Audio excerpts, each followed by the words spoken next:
दिल्ली के अधिकारियों की ट्रांसफर पोस्टिंग से जुड़े अध्यादेश को आज राज्यसभा में पेश किया जाएगा। इस बिल पर आज सदन में चर्चा हो सकती है। राज्यसभा के महासचिव पीसी मोदी ने पत्र जारी करते हुए बताया कि 7 अगस्त को गृह मंत्री अमित शाह दिल्ली अध्यादेश बिल को राज्यसभा में पेश करेंगे। बता दें कि दिल्ली अध्यादेश वाले बिल को पहले ही लोकसभा में पास कराया जा चुका है। राज्यसभा से पास होने के बाद ये मंजूरी के लिए राष्ट्रपति के पास जाएगा और वहां से पास होते ही ये कानून बन जाएगा। केजरीवाल ही नहीं, केंद्र सरकार के लिए भी ये किसी अग्नि परीक्षा से कम नहीं है।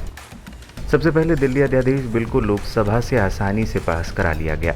इस बिल पर चर्चा के बाद हुए मतदान में विपक्ष को असफलता हाथ लगी। बिल को 7 अगस्त यानी कि सोमवार को राज्यसभा में पेश किया जाएगा। अमित शाह इस बिल को पेश करेंगे। चर्चा के बाद मतदान होगा, जिसके बाद इसे राष्ट्रपति द्रौपदी मुर्मू के पास भेजा जाएगा। वहां से अप्रूवल के बाद एक गैजेट जारी होगा, जिसके बाद ये पूरी तरीके से कानून की शक्ल ले लेगा। केंद्र सरकार के लिए ये अग्नि परीक्षा। केंद्र सरकार के लाए दिल्ली अध्यादेश पर सबसे ज्यादा विरोध सीएम केजरीवाल कर रहे हैं। ये बिल दिल्ली के समूह ए के अधिकारियों के ट्रांसफर एवं पोस्टिंग के लिए एक प्राधिकार के गठन के लिहाज से लागू अध्यादेश का स्थान लेगा। इसके बाद केजरीवाल सरकार को सीधे फैसले न लेकर एलजी से परमिशन लेनी होगी। इस बिल को राज्यसभा में गिराने के लिए सीएम केजरीवाल अब तक सभी विपक्षी पार्टियों से मुलाकात कर चुके हैं।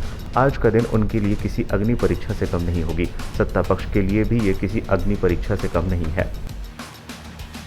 बीजेपी को चाहिए 119 सांसदों का सपोर्ट। राज्यसभा के गणित पर नजर डालें तो फिलहाल सांसदों की कुल संख्या 237 है।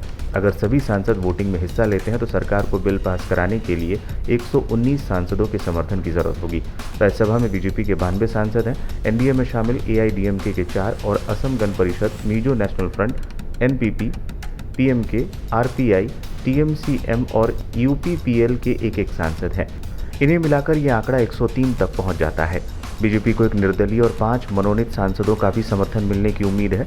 इसके अलावा उसे एनसीपी, अजित पवार गुट के राज्यसभा सांसद प्रफुल्ल पटेल का भी साथ मिलना तय है। हालांकि इसके बावजूद एनडीए का आंकड़ा 110 तक ही पहुंच रहा था। हालांकि वाईएसआर कांग्रेस और बीजेडी के समर्थन से सरकार की टेंशन दूर हो गई है। दोनों दलों के राज्यसभा में 9 सांसद हैं। इस तरह राज्यसभा में सरकार के पक्ष में 128 सांसदों का समर्थन दिख रहा है, जो बहुमत के आंकड़े 119 से ज्यादा है।